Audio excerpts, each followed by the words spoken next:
Indian air force की एक pilot wing commander Deepika Mishra को रविवार को एयरफोर्स पदक से सम्मानित किया गया है, जो प्रेस्टिजियस अवार्ड हासिल करने वाली शायद पहली महिला बन गई हैं। सरकार ने ग्रुप कैप्टन राहुल सिंह और ग्रुप कैप्टन रवि नंदा को भारत के ऑपरेशन देवी शक्ति के दौरान उनकी संबंधित भूमिकाओं के लिए एयरफोर्स पदक से भी सम्मानित किया है। विंग कमांडर मिश्रा के अवार्ड पर तालिबान द्वारा काबुल के इवैक्यूएशन के बाद काबुल से इंडियंस को वापस लाने के लिए शुरू किया गया निकासी मिशन।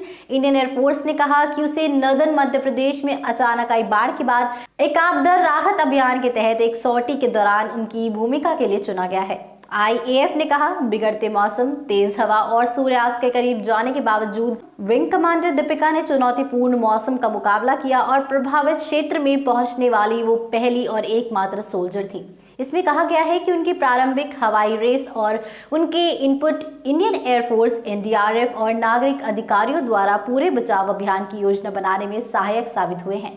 जिस तरह सोल्जर मूवी में बॉबी देओल ने अपनी टीम की हेल्प की थी, उसी तरह क्या अपकमिंग मूवी में हमें एक लेडी सोल्जर देखने को मिलने वाली है? क्या first award winning women soldier की लाइफ स्टोरी देखने को मिलेगी हमें? ग्रुप कैप्टन सिंह के पुरस्कार के बारे में आईएएफ ने कहा कि वो C-17 ट्रांसपोर्ट स्क्वाड्रन का हिस्सा थे। आईएएफ ने कहा, उड़ान रात में काबुल एयरपोर्ट पर उतरी और पिछली C-17 प्लेन द्वारा खाली किए गए स्थान पर पहुंच गई थी।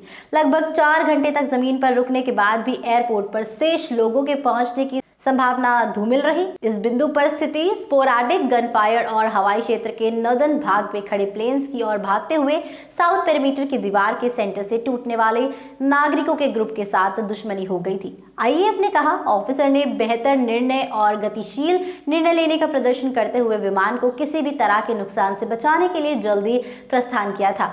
दुशानबे में वो एयर हेडक्वार्टर के ऑपरेशन रूम के लगातार संपर्क में रहे।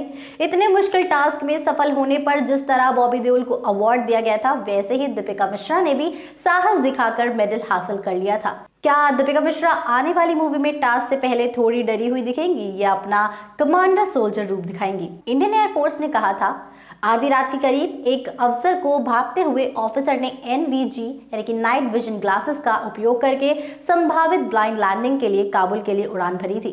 काबुल एयरपोर्ट से थोड़ी दूरी पर उड़ान को दुरान लाइन के पास करीब 1 घंटे बोर्डिंग प्रेशियस फ्यूल रोकना पड़ा, क्योंकि अब खाली कराए गए ATC टार और रडार अप्रोच सेवाओं के साथ संचार स्थापित नहीं किया जा सकता था।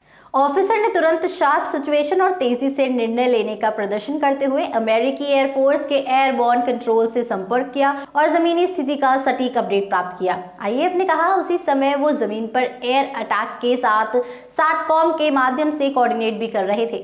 फ्रांटिक बातचीत के बाद विमान को फाइनली अपने जोखिम पर उतरने के लिए मंजूरी दे दी गई थी। पोस्ट पार्किंग ऑफिसर ने यूएस ग्राउंड फोर्स कमांडर के साथ संपर्क स्थापित किया और गरुड़ फोर्स को प्लेन के चारों ओर एक डिफेंसिव पेरिमीटर स्थापित करने का निर्देश दिया था। ये कहा गया है, 153 निकासी के 4 घंटे की देरी से आगमन के बाद ऑफिसर ने तुरंत टैक्सेड लगाया और किसी भी जमीनी नेविगेशन सहायता के अभाव में जमीनी आग से बचने के लिए एक निर्दोष टैक्टिकल डिपार्चर को अंजाम दिया था। असाधारण साहस के इस कार्य के लिए ग्रुप कैप्टन और दीपिका मिश्रा को एयरफोर्स मेडल यानी कि वीरता से सम्मानित किया गया है। अपकमिंग मूवी में दीपिका मिश्रा के quick decision making, rapid action और कई सारे स्किल्स देखने को मिलने वाले हैं। क्या उनकी ट्रेनिंग से जुड़े भी कुछ स्किल्स देखने को मिलेंगे हमें? देखते हैं दोस्तों कि अब इस फिल्म के मेकर्स हमारे लिए क्या कुछ खास नया और अनोखा लेकर आते हैं। तो इसी के साथ मैं अनुष्का त्यागी लेती हूँ आपसे इजाजत। बने रहिए और देखते रहिए बॉलीग्राज स्टूडियोज को। हमारी आज की राइटर है फिजा।